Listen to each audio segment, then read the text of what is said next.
Black board education में आपका स्वागत है। आज 13 फरवरी है और 13 फरवरी को करंट अफेयर का महत्वपूर्ण क्वेश्चन को देखेंगे। अगर आपको इस वीडियो का पीडीएफ चाहिए तो इस टेलीग्राम को ज्वाइन कर वहां से प्राप्त कर सकते हैं। ध्यान दीजिएगा, रोज़ 6:30 बजे करंट अफेयर के क्वेश्चन जाते रहता है हमारे चैनल पर, और इसके अलावा अन्य वीडियो भी कंपटीशन के लिए जाते रहता है। तो उस वीडियो को देखिए और लाइक कीजिए, शेयर कीजिए तथा सब्सक्राइब कीजिए। क्वेश्चन है पहला, भारत का पहला बायोमास आधारित हाइड्रोजन संयंत्र कहाँ स्थापित किया जाएगा? तो यह खंडवा मध्य प्रदेश में किया जाएगा, तो इसका आंसर डी होगा। भारत का पहला व्यावसायिक स्तर का बायोमास आधारित हाइड्रोजन संयंत्र मध्य प्रदेश के खंडवा जिला में स्थापित होगा। यह संयंत्र हर दिन 30 टन बायोमास फीडस्टॉक से 1 टन हाइड्रोजन का उत्पादन करेगा। संयंत्र को 24 करोड़ रुपए के निवेश के साथ वाटोमो एनर्जी लिमिटेड और बीजल ग्रीन एनर्जी के संयुक्त उद्यम द्वारा लगाया जा रहा है। मध्य प्रदेश अब देख लेते हैं। मध्य प्रदेश की स्थापना 1 नवंबर 1956 को हुई। इसकी राजधानी भोपाल है। चीफ मिनिस्टर है शिवराज सिंह चौहान और गवर्नर है मंगू भाई छगन भाई पटेल तथा चीफ जस्टिस है आर.भी. मलिमथ। अब दूसरा क्वेश्चन, वित्तीय सेवा विभाग DFS department of financial service के नए सचिव कौन बने हैं? तो इसके नए सचिव बने हैं संजय मल्होत्रा। तो संजय मल्होत्रा, इसका ए आंसर सही होगा। संजय मल्होत्रा के वित्त मंत्रालय में वित्तीय सेवा विभाग में सचिव के रूप में नामित किया गया है। वह 1990 बैच के राजस्थान कैडर के IAS अधिकारी है। इससे पहले संजय मल्होत्रा REC लिमिटेड के अध्यक्ष और प्रबंध निदेशक थे। उन्होंने देवाशीष पांडा का स्थान लिया है, जिन्होंने 31 जनवरी 2022 को DFS सचिव के रूप में अपना कार्यकाल पूरा किया। तीसरा क्वेश्चन है, किस सोशल नेटवर्किंग कंपनी ने टेक अ ब्रेक फीचर को लॉन्च किया है?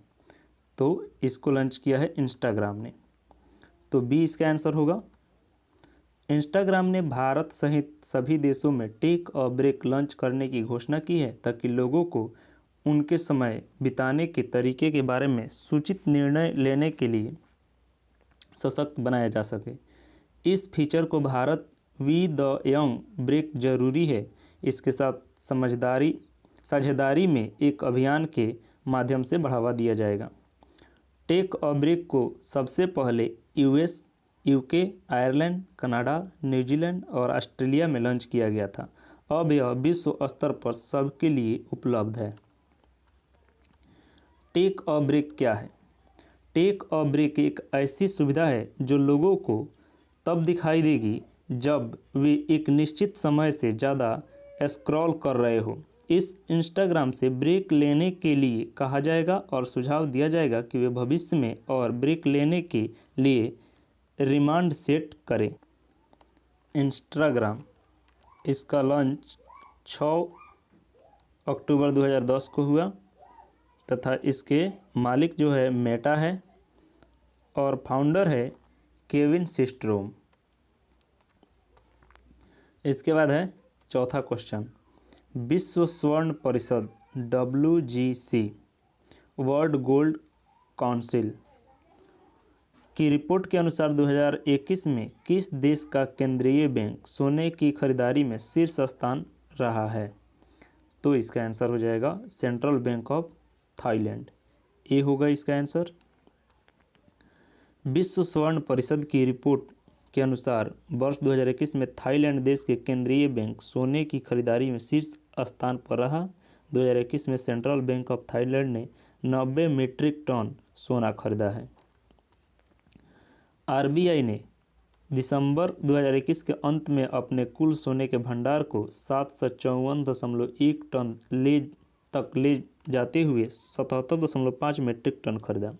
भारतीय रिजर्व बैंक 2021 में दुनिया के केंद्रीय बैंक में पीली धातु के दूसरे सबसे बड़े खरीदार के रूप में उभरा है। गोल्ड हब के अनुसार भारत का आधिकारिक स्वर्ण भंडार दुनिया में 9वां सबसे बड़ा भंडार है। गोल्ड हब विश्व स्वर्ण परिषद की आधिकारिक वेबसाइट है जो कीमती धातु से संबंधित डेटा का रखरखाव करती है। 5वां क्वेश्चन है, विश्व दलहन दिवस 2022 कब मनाया गया है? तो यह 10 फरवरी को मनाया गया है। बी आंसर इसका सही होगा।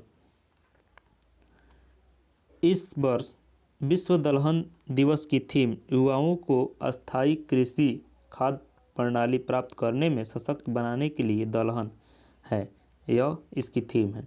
2018 में संयुक्त राष्ट्र महासभा ने 10 फरवरी को विश्व दलहन दिवस के रूप में चिन्हित करने का निर्णय लिया।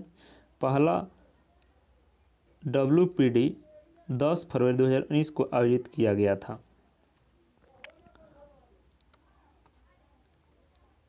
अब अगला क्वेश्चन है, कर्मचारी चयन आयोग SSC स्टाफ सिलेक्शन कमीशन के नए अध्यक्ष कौन बने हैं?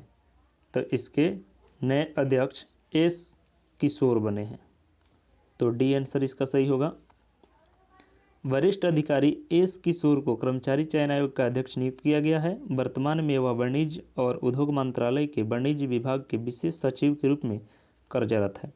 इसका हेडक्वार्टर नई दिल्ली में है और इसकी फॉर्मेशन 4 फरवरी 1975 को हुई। 18वें स्वर्गीय माधवराव लिमये पुरस्कार से किसे सम्मानित किया गया है? तो इसका आंसर हो जाएगा A Nitin Gadkari. Nitin Gadkari union road transport minister है। यह पुरस्कार नासिक पब्लिक लाइब्रेरी सार्वजनिक वाचनालय द्वारा प्रदान किया जाएगा। सार्वजनिक वाचनालय वार्षिक रूप से कुशल विधायक या सांसद सदस्य पुरस्कार के लिए विधान परिषद विधानसभा के सदस्यों में से एक का चयन करता है, अर्थात लोकसभा और राज्यसभा से सदस्यों का चयन करता है। यह पुरस्कार लिमये की स्मृति में उसकी बेटी डॉक्टर शोभा नेर्लिकर द्वारा स्थापित किया गया है। इस पुरस्कार में 50,000 रुपये नकद और एक स्मृति चिन्ह शामिल है।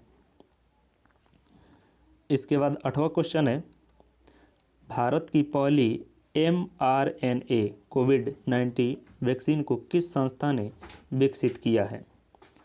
तो इसको विकसित किया है जनरल बायोफार्मास्यूटिकल पुणे महाराष्ट्र ने।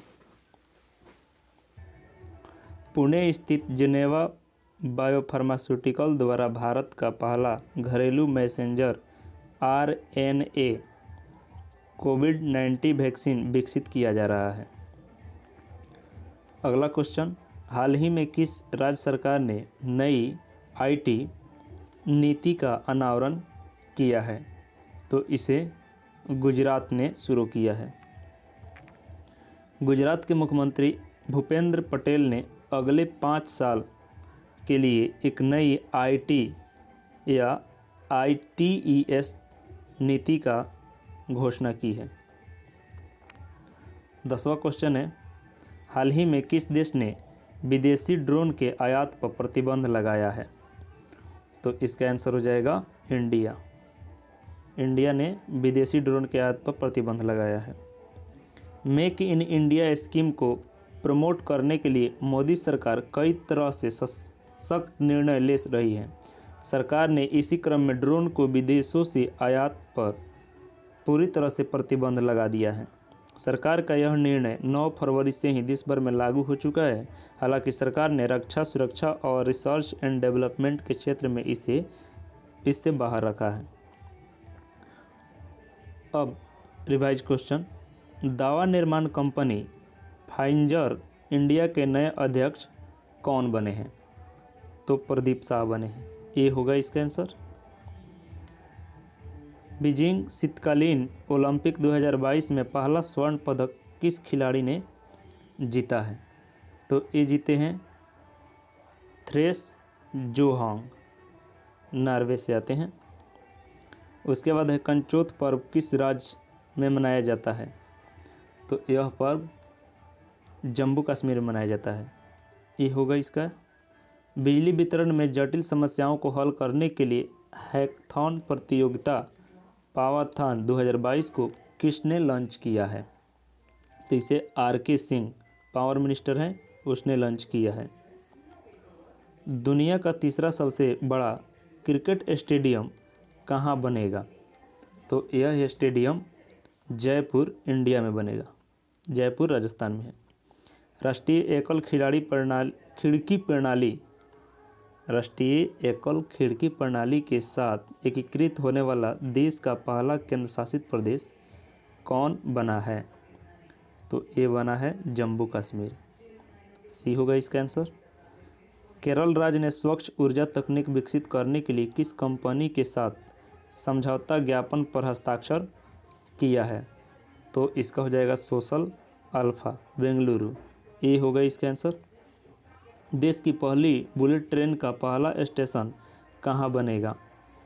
तो इसका स्टेशन सूरत में बनेगा, सूरत गुजरात में बनेगा। किस राज्य ने शासन में सुधार के लिए प्रोजेक्ट सद्भावना शुरू किया है? तो इसे असम ने शुरू किया है। बी होगा इसका आंसर।